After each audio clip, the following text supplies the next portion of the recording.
I flew on Delta Airlines Boeing 737-900ER. This flight, part 4 in the finale of my 2026 Florida trip, was the second of two flights taking me back home to Milwaukee from Atlanta, Georgia. The 737-900ER is a stretched version of the older 737-800 and is the newest and largest variant of the 737NG series. This is my first ever flight on the infamous 737, and I'm excited to see what Delta's has to offer. So, without further ado, let's get right into it.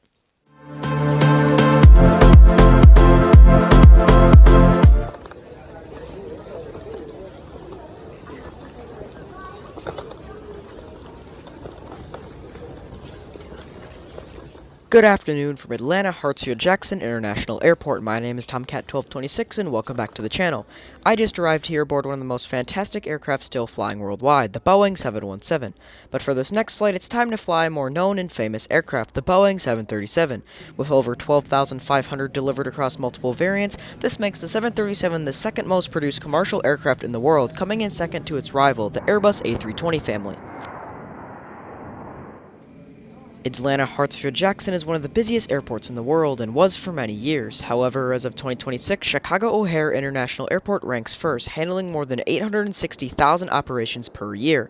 Atlanta's Concourse D is quite nice and modern and is undergoing a massive project. Expected to be completed in 2029, Concourse D at Atlanta is undergoing a $1.4 billion expansion to widen it 100 feet and add 288 feet of length. The project is currently at the halfway mark with 3 new gates already open as of filming.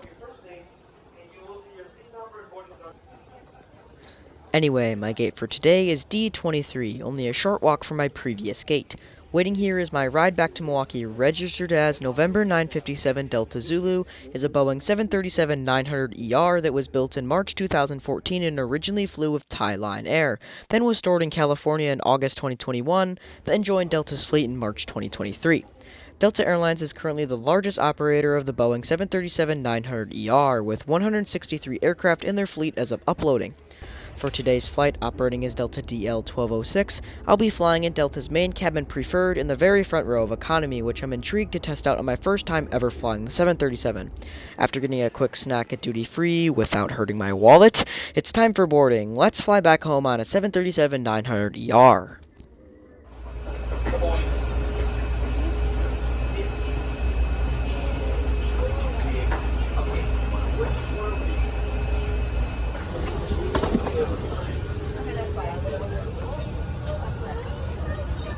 Today, I'll be seated in 14F in the very front row of Delta's main cabin. Many of the forward and exit rows of this plane are sold as preferred seating, and I paid an extra $15 to sit here. In this configuration, 14F has a great view of the CFM56-7B turbofan engine, so hopefully I'll get some good sounds from here.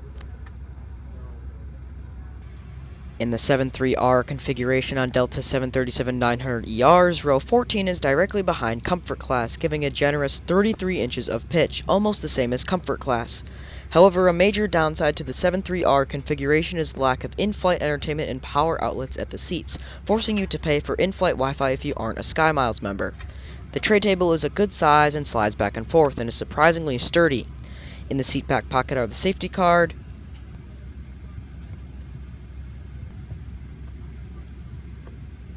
the in-flight menu, which wasn't offered on this flight, information and instructions on connecting to the in-flight Wi-Fi,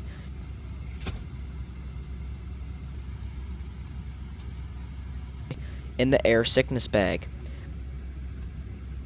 Above the seat are the typical reading light, air vents, and flight attendant call button. The 737-900ER is fitted with the Boeing Sky interior, which has bright LED lights that can change color and has sculpted skywalls that make the cabin feel bigger. Also, the headrest is not adjustable in any way at all, another downside on the 73R configuration. This is because all 73R aircraft were acquired from Thai Line Air, so Delta just put their coverings over the Line Air seats. We got word from our flight crew that we were delayed due to over 60 check bags still not being loaded onto the aircraft, but the ground crew was efficient and got them all on within the next 15 minutes. After waiting a little longer, we were pushing back from the gate. Here's a classic long takeoff roll from the 737-900ER with some nice CFM buzzsaw and wing vapor departing from Atlanta's runway 26 left.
nice takeoff on my first ever 737 flight. I'm glad I got to experience the buzzsaw of the CFM56. The ER in 737-900 ER means extended range and is an upgraded version of the older 737-900, also known as the original 737-900 variant.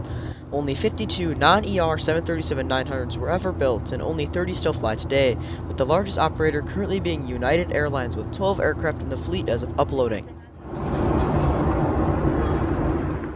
As we climbed to our cruise altitude, the snack service began. I got Biscoff cookies, a small bag of Cheez-Its, and a Coke. This was a good snack to start off the flight.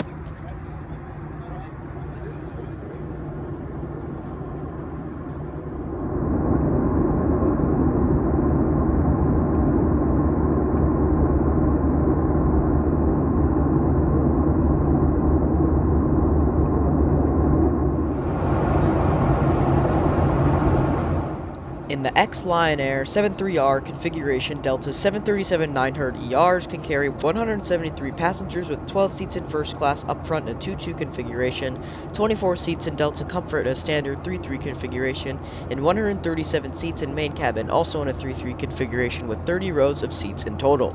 As we continued our flight towards Milwaukee, we had to climb an extra 2,000 feet to avoid storm clouds, with our new cruise altitude being 36,000 feet.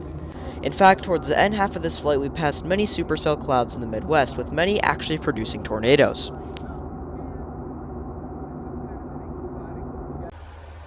The lavatories on Delta's 737-900 ERs are very dark for some reason, but they are a decent size and were pretty clean.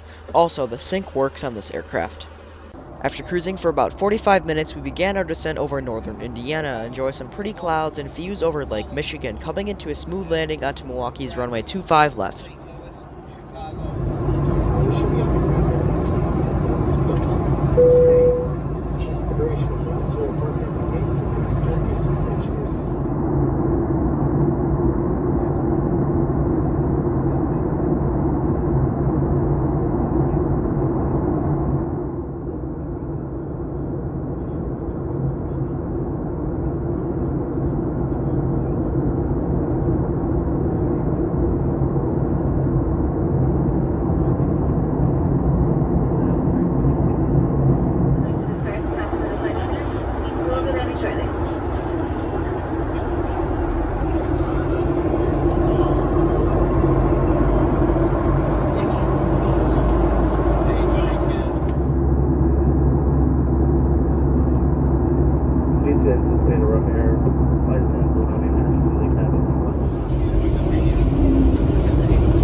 to Milwaukee where the local time is 4:42.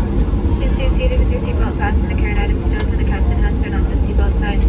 Be careful when opening overhead bins to avoid injury from items may have shifted during flight. Please ensure you have all your personal items before deplaning.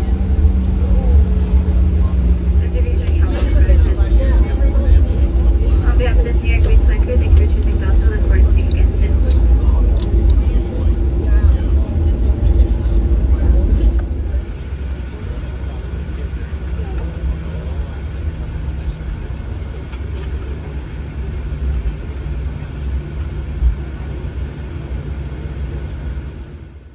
Overall, that was a pretty good flight for my first time flying the 737, and I'm glad it was aboard the largest 737 NG.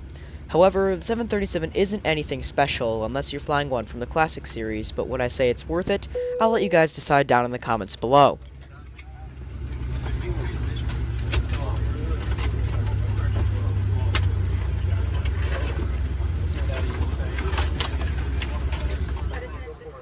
Before I deboarded, I took a look around the flight deck and I got to sit in the first officer seat.